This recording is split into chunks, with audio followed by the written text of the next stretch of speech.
विपक्ष का कहना है, जबकि अविश्वास प्रस्ताव पत्र अभी लंबित है।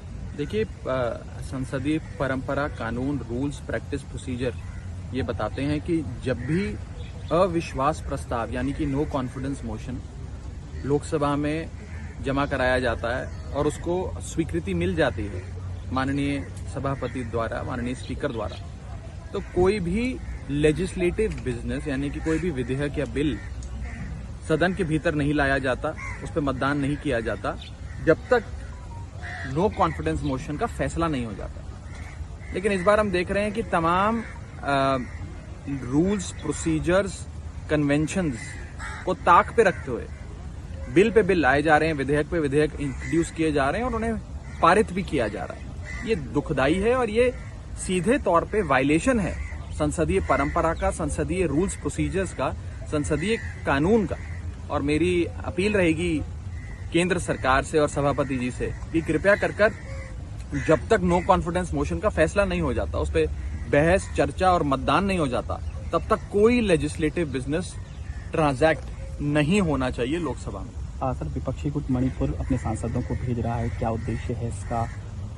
देखिए, इंडिया ब्लॉक के साथी राजनीतिक दल अपने प्रतिनिधियों का एक समूह बनाकर पूरा इंडिया ब्लॉक का एक डेलीगेशन मणिपुर जाएगा और उद्देश्य बस इतना ही है कि मणिपुर में जाकर वहां की वस्तुस्थिति क्या है उसे देखें, समझें, मणिपुर के लोगों के साथ कंधे से कंधा मिलाकर खड़े हों, उनके आंसू पोंछने का प्रयास करें, उन्हें सांत्वना दें और वापस आकर संसद के भीतर सरकार को इन सारी चीजों से अवगत कराएं कि वास्तव में मणिपुर में हो क्या रहा है, मणिपुर क्यों जल रहा है, क्या वहां पे स्थिति है।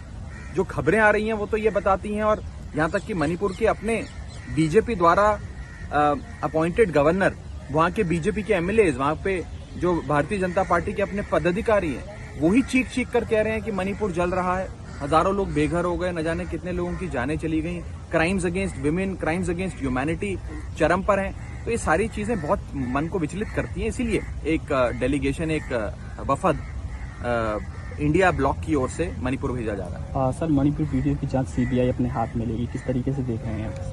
देखिए, जैसे अंग्रेजी में कहते हैं ना, too little too late. CBI को जांच देना, सौंपना 80-85 दिन घटना को हो गए उसके बाद एक विषय है, लेकिन पिछले 80-85 दिन से जब से मणिपुर जल रहा है, वहां सरकार क्यों अभी तक बर्खास्त नहीं की गई? भारत के अनुच्छेद 355, 356 का पालन क्यों नहीं किया गया? और दो महत्वपूर्ण सवाल मेरे जहन में आते हैं। मणिपुर एक छोटा राज्य है जिसमें मात्र 2 लोकसभा सीटें हैं। अगर मणिपुर 2 लोकसभा सीटों वाला राज्य नहीं होता, लेकिन उत्तर प्रदेश जैसा 80 लोकसभा सीटों वाला बड़ा राज्य होता, या बिहार जैसा 40 सीटों वाला बड़ा राज्य होता, तो क्या अभी तक मणिपुर की सुध लेने के लिए केंद्र सरकार का कोई मंत्री या प्रधानमंत्री जी खुद नहीं गए होते?